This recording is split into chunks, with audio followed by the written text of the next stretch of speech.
upon which Rogue stood, and he immediately understood that she was the necromancer behind it all. Drawing his sword, he thought bitterly of a mage who should hide behind undead daring instead to face him directly on the front lines. Escher attacked, striking the giant monster's legs. Rogue was startled to see that the blow also left a mark across her own leg. Shocked, she recognized the impossible spear thrust aimed at the leg and remembered the same wound on the child. Realization struck that it was Escher who had done this. Her fury ignited, and she confronted him, demanding to know if he was the one. Her anger consumed her, and she turned her wrath on the village, attempting to destroy everything in sight. Escher rushed to stop her, but she pressed forward, engaging him directly in combat. Their swords clashed, and Escher forced her blade down before countering with a strike of his own. Rogue retaliated with a sudden attack that struck his leg, giving her the upper hand as she overwhelmed him with relentless blows. Escher fought back, delivering a strike that forced Rogue to retreat. He cursed her,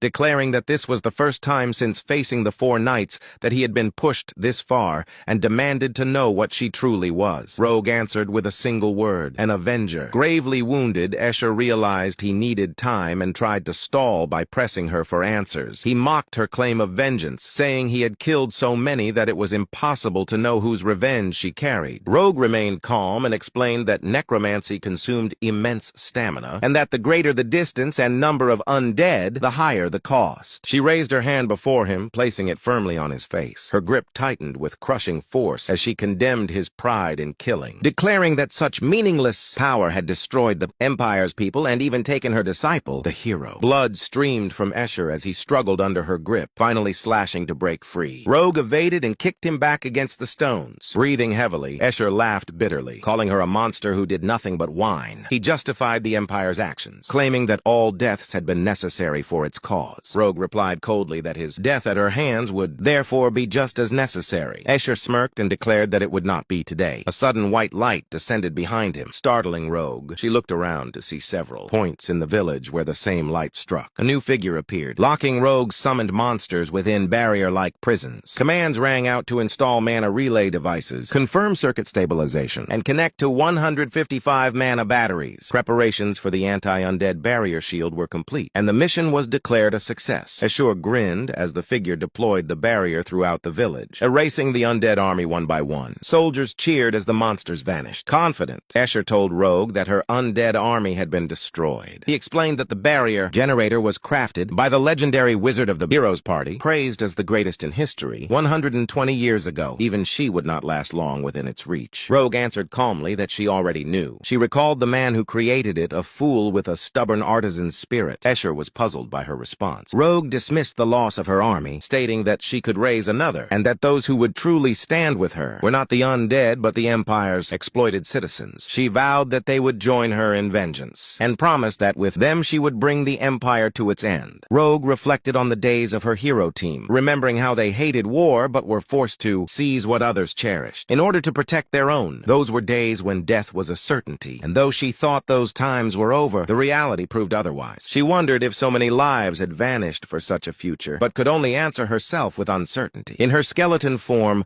Rogue gazed from a distance at the memories of her companions. She questioned what she had been thinking when she once walked onto the battlefield, who she had fought for, and where she was supposed to go in this era without them. With no answer, she kept walking forward. 4 days after the hero extermination incident, the scene shifted to the northern adventurers' village.